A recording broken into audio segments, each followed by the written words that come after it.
आज हम पढ़ेंगे क्वेश्चन एंड आंसर लेसन है from the diary of Anne Frank. Okay, तो इसमें पहला क्वेश्चन पूछा जा रहा है, do you keep a diary?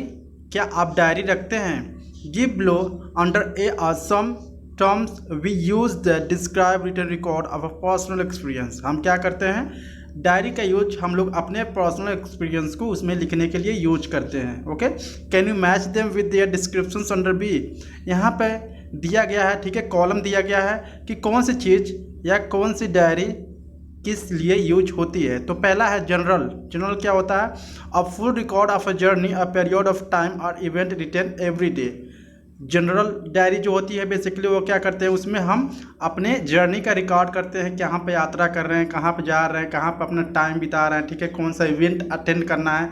इन सारी ज़रूरतों को, इन सारे इन्फॉर्मेशंस को हम जनरल वाले डायरी में हम लोग लिखते हैं। ओके, यहाँ पर दूसरा डायरी है a book with separate. Diary किसको कहते हैं? A book with separate space of page for each days in which you write down your thoughts and feelings और what has happened on that day. Okay, यानी हम diary में क्या लिखते हैं, हमने लिखते हैं कि उसमें कुछ पेजेस होते हैं, ठीक है, हर एक पेज में हम लोग डिफाइन करते हैं कि हम लोग आज क्या करने वाले हैं, ठीक है, कल क्या होगा, ठीक है, अपने थॉट्स एंड फीलिंग्स, ये सारी चीज़ें हम उसमें लिखते हैं। ओके, तीसरा यहाँ पर दिया गया लॉग। लॉग क्या होता है? Written records of events with times and dates usually official. Log ये होता है जो पहले से कुछ रिकॉर्ड्स या इवेंट्स उसमें लिखे होते हैं, ठीक है, जो कि यूजुअली ऑफिशियल यूज होता है इसका। ओके, चौथा यहाँ पर दिया गया है मेमोरी। मेमोरीज क्या होती हैं? A record of a persons own life and experiences usually a famous person, ठीक है। मेमोरी क्या होता है? मेमोरी मतलब कोई पहले की याद, ठीक है, कि हम लोग क्या करते हैं उस डायरी में मेंशन करते हैं, उस डायरी में लिखते हैं कि जो भी लाइफ का एक्सपीरियंस है उसमें हम लोग क्या करते हैं, दर्शाते हैं उस डायरी में। ओके, अगर आप चैनल पर नए हैं please like and subscribe my channel. Thank you so much. Here question number 2, I woke up very late today and promptly got a scolding from mom. I can't help it. How can I miss the FIFA World Cup matches? इसका मतलब क्या है? I woke up very late today and promptly got a scolding from mom. मैं आज सुबह बहुत देर से उठा, ओके, और मम ने मुझे काफ़ी डांट लगाया, डांटा मुझे, मम ने काफ़ी डांटा लगाया, मतलब डांट लगाई, ठीक है। Can I miss the FIFA world cup matches? क्या मैं फीफा वर्ल्ड का मैचेस क्या कर सकता हूँ, मिस कर सकता हूँ?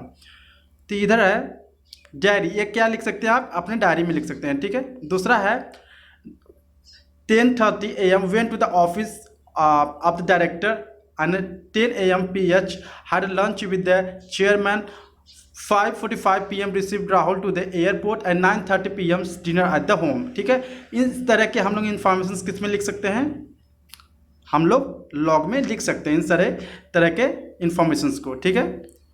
तीसरा है यहाँ पर The ride to the OT was uneventful.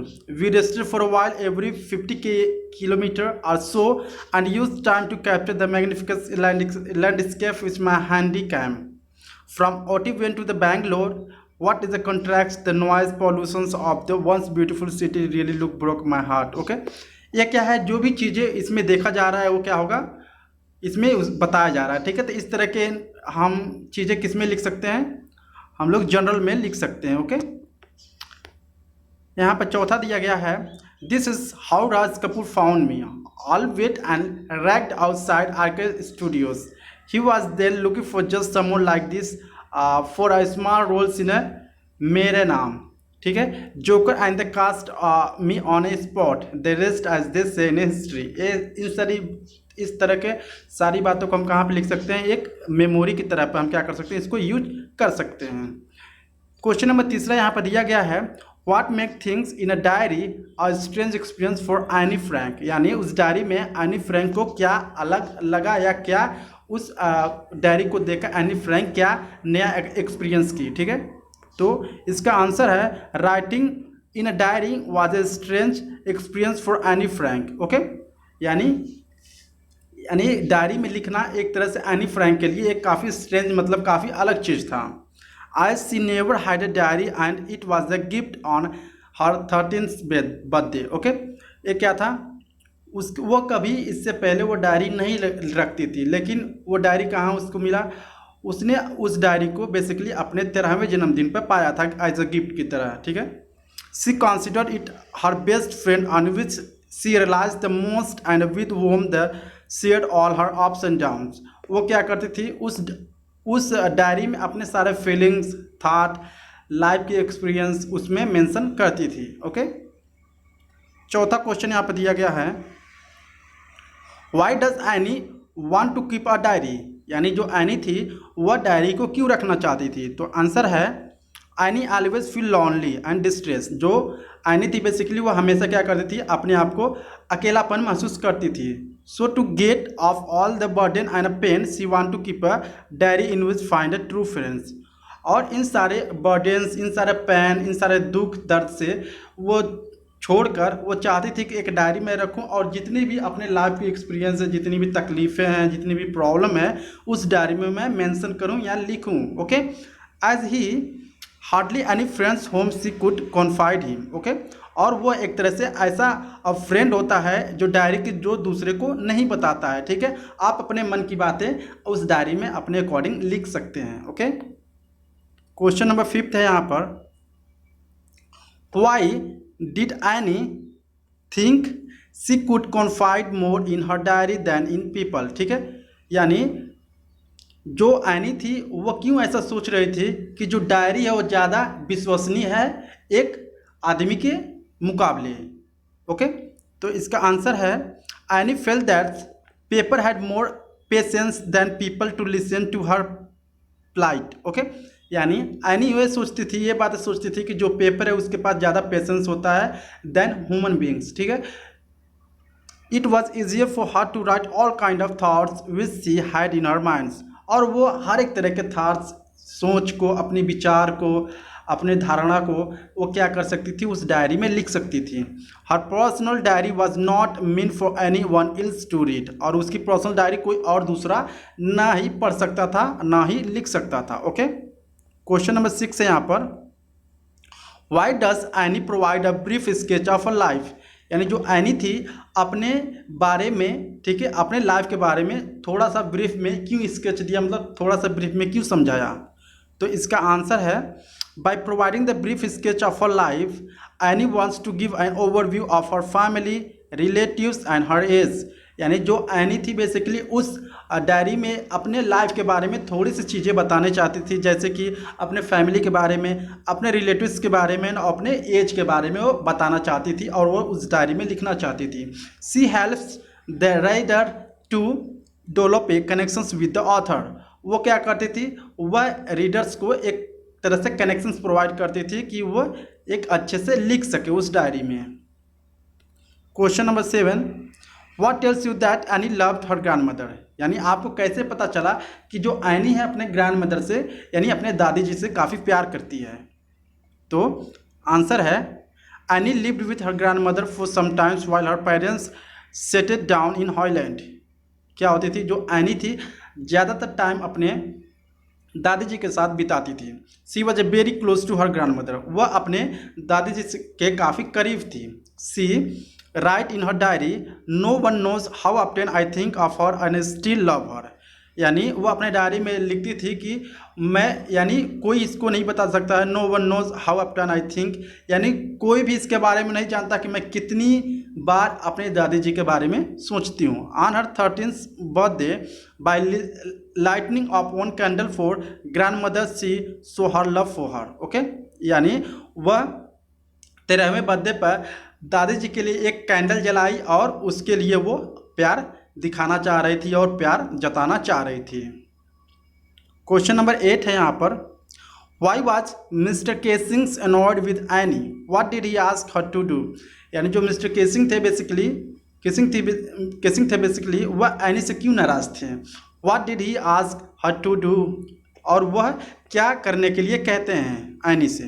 तो आंसर है, mister Keesing was annoyed with Anne because she was a very talkative. Okay, यानी जो मिस्टर केसिंग थे वो बेसिकली एनी से इसलिए नाराज थे क्योंकि वो एनी जो थी काफ़ी बातें करती थी। He punished by her by giving her extra homework to write is to keep her silent and topic always related to her nature. वो क्या किए, जो मिस्टर केसिंग थे वो बेसिकली क्या किए, वह ज़्यादा होमवर्क देके उनको ज़्यादा एनी को क्या करते थे, ज़्यादा होमवर्क देते थे और इसे मतलब लिखने के लिए देते थे कि वह जितने भी होमवर्क देते थे उसके नेचर के रिलेटेड होता था। Question number 9, how did Anne justified her being a chatterbox in her essay, यानी जो एनी थी बेसिकली वह अपने इसे में, अपने निबंध में अपने चैटर बॉक्स के बारे में लिखती है। चैटर बॉक्स में तो ज़्यादा बातें करने वाला, ठीक है। तो आंसर है इसका, Anne justified her being a chatterbox in her essay by explaining that it is due to the mother who was also very talkative. Okay, वो अपने निबंध में बता रही थी यानी कि जो मेरी मम्मी है वो भी काफ़ी ज़्यादा बातें करती थी, इसलिए मैं भी क्या हूँ, ज़्यादा टॉकेटिव हूँ, मतलब ज़्यादा बातें करती हूँ। And nobody could do anythings about their inherited traits, यानी और उसके क्या हो सकता है, इनहेरिटेड्स मतलब कि ये दादा परदादा जैसे, मतलब वो चलते आता है। जैसे कि आपके पापा ज़्यादा बोलेंगे तो आप जब उनसे जन्म लेंगे तो आप भी ज़्यादा क्या होते हैं, उनसे उन्हीं की तरह होते हैं और ज़्यादा बातें करते हैं, तो इसलिए वो क्या था, इनहेरिटेड ट्रेड्स था। ओके, क्वेश्चन नंबर 10 है यहाँ पर, how do you think mister Keesing was a strict teacher, क्या आप सोचते हैं कि जो मिस्टर किसिंग थे वो बेसिकली ज़्यादा स्ट्रिक्ट टीचर थे। तो आंसर है no, mister Keesing was not a bad और strict teacher because a teacher did something for the welfare of his students. Okay, जो मिस्टर केसिंग थे बेसिकली वो ज़्यादा स्ट्रिक्ट टीचर नहीं थे, वो जो भी करते थे वो कि उन स्टूडेंट्स को सुधारने के लिए करते थे और उनके भलाई के लिए ही करते थे। Any teacher would be annoyed if children keep on talkative in a class, यानी हर एक टीचर क्या होते हैं, नाराज़ होते हैं जब उनके क्लास में बच्चे बातें करते हैं। सेकेंडली, दूसरी बात है, if he had been strict he would not have laughed at Anne's funny argument, अगर वो नाराज़ होते हैं तो एनी के फनी आर्गूमेंट पे वो नहीं हंसते हैं। Okay, question 11, what made mister casing allow any two talk in class, यानी जो मिस्टर केसिंग थे वो एनी को क्यों क्लास में अलाउ किए बातें करने के लिए। आंसर है, एनी लास्ट इसे in the form of poem short mister casing the lighter side of A naughty child. Okay, यानी जो एनी थी बेसिकली वो अपने हिस्से में क्या की थी, उनको वो अपने हिस्से में लिखी थी मिस्टर केसिंग के बारे में कि वो क्या है, lighter side of the naughty child, वो क्या है, एक तरह से lighter side of naughty child है। ठीक है, it help a bridge to the generations gap between the teacher and the students, ये क्या करता है, वह एक तरह से ब्रिज है between the students and teachers. Okay, I hope आपको वीडियो अच्छा लगा होगा, अगर अच्छा लगा है please like and subscribe my channel. Thank you so much.